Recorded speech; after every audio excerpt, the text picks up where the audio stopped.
Back out in the shop. It's a weekend. It's a beautiful day outside. 60 degrees right now, high of 74. Perfect weather. I don't have a major project lined up this weekend, so we're going to look at the board and see what we can do up here. Provolone, change rear diff fluid. I have not driven provolone since I flushed out and changed diff fluid. If you saw my other video, chocolate milk differential fluid came out of there. Not good, so I flushed it out, rinsed it best I could, turned it, spun by hand, changed the fluid. I want to go out and actually drive it on the trails, bring it back, and then change the fluid one more time. Just make sure I got everything out of there, so it should be good. Floyd blown headlight, 886. Those came in. I ordered a set of LEDs, and they sit right there, so we can get that one crossed off the list. Lightning, he's got to get me parts. That one, we're going to ignore Lightning. Let's not talk about Lightning.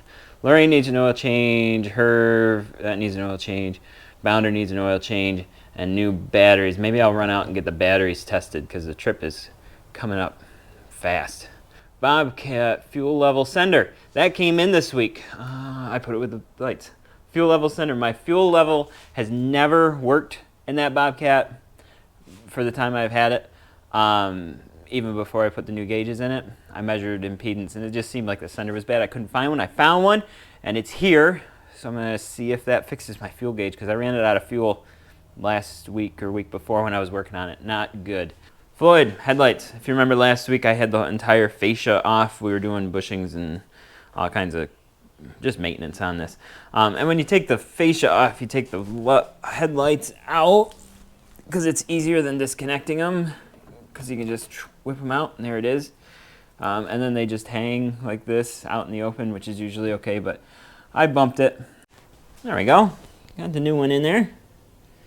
I can't say that it's more bright, but I guess I can't really say that it's less bright either. It looks pretty similar, but I do like the bright white those put out. These were 25 bucks, just an Amazon special, but I'm gonna throw that in there and then we'll be done with this guy. There we go. Nice bright light. Sarge came in to help. He must be done chasing chipmunks. Chipmunk? Is that what you're after, a chipmunk? He's on the hunt. Okay. Well, that worked out really well. Let's go back over.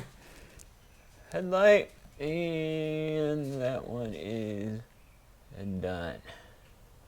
Okay, Floyd has a clean bill of health right now. That's a rare occurrence. Let's look at the Bobcat next. Okay, fuel level sender. Let's see what we got. It's not an OEM part.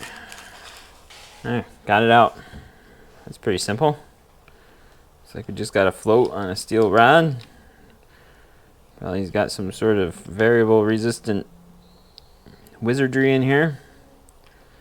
And it screws in. There she is. Oh, leaky Bobcat. Like I said, I got the panels all off. Watching, waiting for leaks. I just replaced that swivel joint seal in there. That was leaking pretty bad. Some other hoses. We'll see. I just need to use it, but I'm scared it's going to leak. But we're on to fuel level sender, which is that right there. They seem to be exactly the same. Oh dang. Oh my. Okay. This one's a little bit longer. Sorry for the rooster, I'm telling you. This one's definitely a bit longer than the other one. But this float is frozen in place. So maybe I'm going to bring this in and try to clean it off. And I can get it to move up and down. Maybe it's just stuck in place. I don't like how nasty it is inside of my fuel tank though. Good thing I got fuel filters. So yeah, that would tell me when the fuel is less than what, a third. I'd have to keep it filled to the top all the time. That would be annoying. Let's clean this up, see if I can get it to move. I got this starting to free up. That's the float. Looks like this is the sensor, some sort of magnet that goes on that rod. So I think if I just clean this up, it might work. Man, why did it get so rusty? I wonder if it sat around with an empty tank for a while or something in its previous life. Got it cleaned up pretty good, but I'm worried because there's a split in the end. And I don't know if there's anything in here that it would make a difference on the electronics. So I figure I'm just gonna plug it in and run the magnet up and down. And we're gonna watch this fuel gauge and see if it responds. So the float's all the way down. So that's empty. And full, it goes up to 1/4. So I'm gonna clean this out with brake cleaner and get all this grime and everything before I stick it back down in my fuel tank. And at least I'll know that what 1/4 is full. So, oh hey. Ooh, look, we got a half a tank. Oh, and it's creeping up. Maybe I'll clean it up and see what it does, because empty is empty. Now it's only half up there. Maybe my connector's dirty? Oh no, my connector is dirty.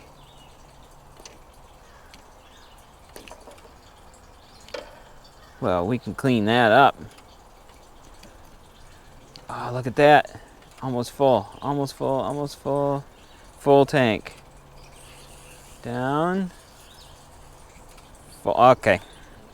So, I'm gonna clean this up. This works fine. I'll clean these connectors. We'll put some dielectric grease in there. Got them clean, electronic cleaner. Both connectors. Got my fuel sender. And she reads the proper fuel levels now. Look at that. That is awesome. I'm gonna get this installed and then I'll know how much gas is in it. That'll be something. I'm guessing it has close to a half a tank. Let's find out. Just under half a tank. Oh man, this is great. That is what we would say is fixed. Batteries. I'm Bounder. Let's get Bounder out. I gotta dig this out. I'm gonna take it down to my buddy on 352 batteries, it's called, right downtown. And he's got testers and stuff where we'll test them all. But in order to get it out, got some work to do.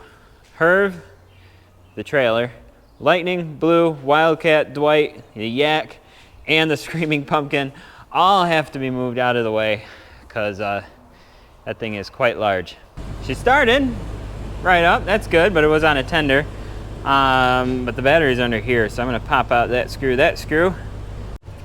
Got her open. There's the 6 volters. There's no date code on them, so I don't know if they're good or bad. We'll let them test them. I'll let you know how it goes. I'm on my cell phone, so sorry about the sound quality. Took it to the experts. What's the first thing he notices? He says, oh look, there's a bulge here. That's bad, and this is bad. So yeah, the batteries are bad, and they've got a date code of 6, which was either 2016 or 2006. Either way, those batteries are toast. And the same thing with the house or the chassis battery. That thing is toast as well. So I'm getting 3 brand new batteries in here, top of the line, so that'll be fun. Look at that, brand new batteries.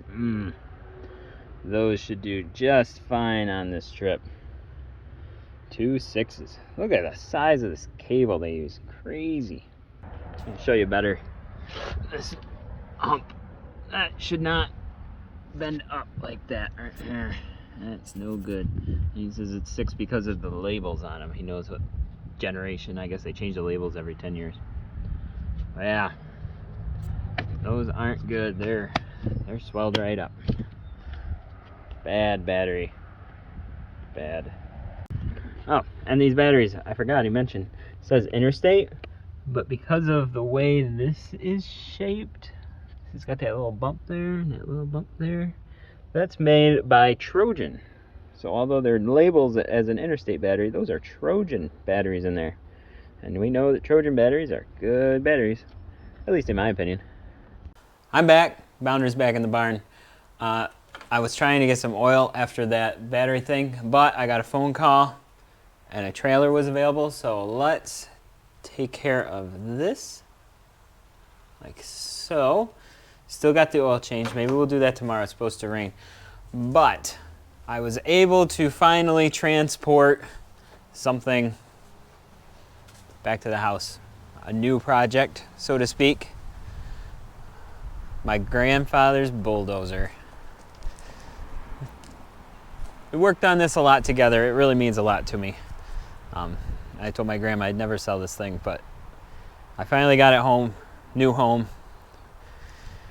It's emotional for me, but it's a bulldozer. An old, early 80s, best I can tell. It's an International 8D something. What is it? TD8E. And here it is. It's stubborn to start, but once you get it started, it's unstoppable. And I just got it here and I'm looking it over, and I found something broke already. This is how it goes with equipment like this. Right here, broken weld, right there. So we're gonna have to address that sooner than later, because that's kind of a big deal. Otherwise, it's in decent shape. I mean, it's rough. It's almost as old as I am. But yeah, there it is. And I'm gonna use that to maintain the trails and everything, all up on both sides of the hill, up behind there too. All the trails that we ride and other things, helping out people when I can. So that's a new addition to the fleet here. Happy to have it here. Like I said, it means a lot to me. It's a lot of sentimental value on that one, but more to follow on that. More to follow on everything. Tomorrow's supposed to be rainy, so I'm probably not going to be working on anything outside. If I do, it'll be oil changes or something in the barn, but that's going to be it for me today. Thank you so much for watching. I really appreciate every viewer and every subscriber, every member. You guys are amazing, and I appreciate the support. I hope to see you back here for another video on 3-Day Weekend.